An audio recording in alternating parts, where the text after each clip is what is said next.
Hey guys, welcome to podcast. So in this video, we will be covering how to swap overlays. So basically, where do we use swap overlay? In the last video, if you know, we just checked out how the overlay prototyping works. So the overlay, it opens an overlay over your current screen. It just gives the users an impression that no other screen is coming, just something is overlaying on your current screen. But that's not the case, as you know, in Figma. But that's our work. That's what we do. We fool users. Huh? Anyway, so in this video, we will be covering how to swap overlay. So once an overlay is opened, we now want to swap it, which means to change that current overlay to some other overlay. So basically, where do we use this swap overlay property of prototyping?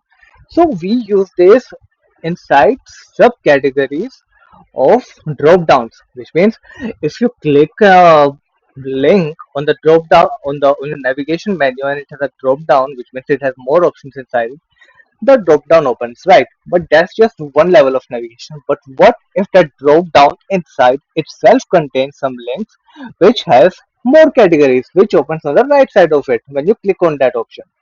So that's where the swap overlay comes. Once a drop down is open and you want that the clicking of the other link inside the drop down or just hovering over it, which is not suggested according to the UX. So because like that becomes really difficult. You hover once and then you hover again, and if you miss it even by just a little bit of margin, that just goes away, which is not good. So it's suggesting that you do it on clean, but the UX learning is not our purpose of this video. But that's what I was telling you, that that's where the swap overlay option comes. It also comes when you have opened an overlay and you want it. If you want the user to go to next step, next step, next step without opening any new overlay or without opening any new screen. That's also one use case of this swap overlay.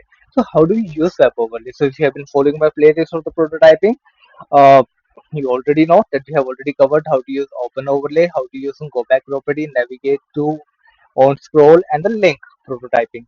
In this video, we'll be covering swap overlay. If you haven't watched my previous videos and if you aren't following me or my playlist, it's highly recommended that you do so. That way, everything that comes before this video will be covered. It's not that much of a beginner course. This is a little intermediate. So you have to know the basics. That's very important. Otherwise, if you are like me, you will watch this video. I watch any video I like. So now let's move forward with this. So when you choose open overlay, so when you choose I've already chosen the on tap trigger and it opens an overlay. So you remember first you have to open an overlay from where you are starting an overlay. Only when you have opened your first overlay, you can apply the swap overlay options, or probably you should apply only then apply the swap overlay option once you have already opened an overlay. So now you have already opened an overlay, which means we are already on the swap overlay prototyping flow. So now, if you aren't, just click on the sidebar. It opens by clicking on this icon. And then go to your current flow. And now just press R on the keyboard to refresh the prototyping screens. Now when I open overlay, the first overlay opens. Now if you want to go to the next overlay, you just choose that button and you just choose the on tap trigger, which is on tap trigger, and then now choose swap overlay, which means now this the current overlay will be swept by this overlay. This overlay will come over this. That's what it will do.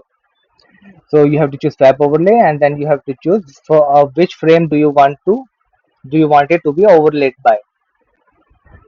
So we have chosen frame 7. Now what it is doing is, now as soon as I click this button, next overlay, this frame will overlay this frame. Now I click next overlay. You see, now I'm a different overlay, which is a text inside this frame. So you see how it did that. Now you cannot close it by clicking inside this. You have to click by clicking outside it, and that also you have to choose from here, that close when clicking outside. If this option is unchecked, it will not be able to close by clicking outside. It will remain there, and then you will have to refresh your prototyping to start over all over again. So it's recommended that you choose this option, close when clicking outside, or better, you can just choose close overlay inside some link inside the overlay itself, which is our very next video we will be learning about. Now, for now, as we have unchecked it, and I just refresh this prototyping, open overlay, next overlay, and then if I click outside it, you see it's not closing. So that option is important to be checked. Now, as I've checked it and I refresh it, see next overlay and just close it. So I hope you understood how to use swap overlay. What are the use cases where you use swap overlay? So if you use something, if you learn something useful, then you have to like, share, and subscribe. That's very necessary. Otherwise, some fine will be imposed on you according to YouTube legal terms and policies. And thank you very much, guys. I love you all. Thank you.